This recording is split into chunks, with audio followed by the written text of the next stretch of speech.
Tata sons के पूर्व chairman Cyrus मिस्त्री की मौत के 2 महीने बाद महाराष्ट्र पुलिस ने डॉक्टर अनाहिता पंडोले के खिलाफ कथित तौर पर लापरवाही से वाहन चलाने का केस दर्ज कर लिया है। पालघर पुलिस के अधिकारियों ने बताया कि मोटर वाहन अधिनियम के अलावा आईपीसी की धारा 304A यानी लापरवाही भरे कृत्य के कारण मौत, आईपीसी की धारा 279 यानी सड़क पर लापरवाही से वाहन चलाना और 337 यानी किसी की जान और दूसरों की व्यक्तिगत सुरक्षा को खतरे में डालने के कारण मौत, इन धाराओं के तहत कासा थाने में मामला दर्ज किया गया है। गौरतलब है कि कार दुर्घटना में साइरस मिस्त्री की मौत हुई थी। वो मर्सिडीज कार में सवार थे जो हादसे का शिकार हो गई थी।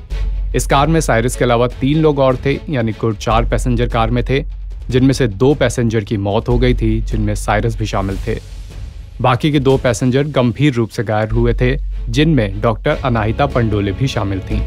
डॉक्टर अनाहिता पंडोले साइरस मिस्त्री की दोस्त थीं और हादसे के वक्त वो ही कार ड्राइव कर रही थीं। उनके खिलाफ आईपीसी की इन 3 धाराओं में मामला दर्ज हुआ है। साइरस मिस्त्री और उनके दोस्त जहांगीर पंडोले की 4 सितंबर 2022 को मुंबई से सटे पालघर जिले में मुंबई अहमदाबाद हाईवे पर एक कार दुर्घटना में मौत हो गई थी। दोनों मर्सिडीज कार की बैक सीट पर थे, जबकि अनाहिता कार चला रही थी और उनके पति डेरियस पंडोले कार की को पैसेंजर वाली फ्रंट सीट पर बैठे हुए थे। पंडोले दंपत्ति हादसे में गंभीर रूप से घायल हुए हैं, अभी भी दोनों आईसीयू में हैं।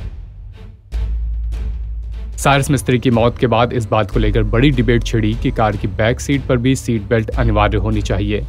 इस मामले को लेकर नितिन गडकरी ने कुछ दिन बाद ही अपना स्टेटमेंट भी दिया था कि सरकार जल्द ही इस पर सख्ती बरतने वाली है कि जिस तरह कार की फ्रंट सीट पर रहने वाले दोनों पैसेंजर के लिए सीट बेल्ट अनिवार्य होती है और ना लगाने पर तगड़ा जुर्माना लगता है, ऐसे ही प्रावधान, ऐसी ही सख्ती कार की बैक सीट पर सीट बेल्ट लगाने को लेकर भी लगातार बढ़ती जाएगी। राष्ट्रीय राजधानी दिल्ली समेत तमाम बड़े शहरों में इसको लेकर सख्ती शुरू भी हो गई है। वहीं साइरस मिस्त्री की मौत के बाद मर्सिडीज कंपनी पर भी तमाम सवाल उठे। ये सवाल उठा कि मर्सिडीज जैसी प्रीमियम गाड़ी, महंगी गाड़ी, अगर इसमें भी यात्री सुरक्षित नहीं है तो इसको सवाल उठना लाजमी है। मर्सिडीज ने इस पूरे मामले की जांच के लिए अपनी एक टीम विदेश से भी भेजी थी। इसके अलावा मर्सिडीज लगातार इस मामले की जांच कर रहा है कि कार दुर्घटना में बैक सीट पर एयर बैग्स कथित तौर पर नहीं खुले तो इसका कारण क्या था।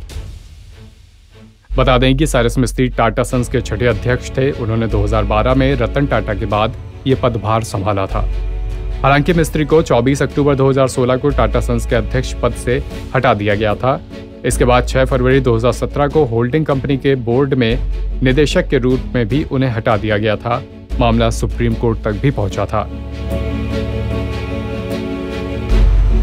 एनबीटी ऑनलाइन की रिपोर्ट।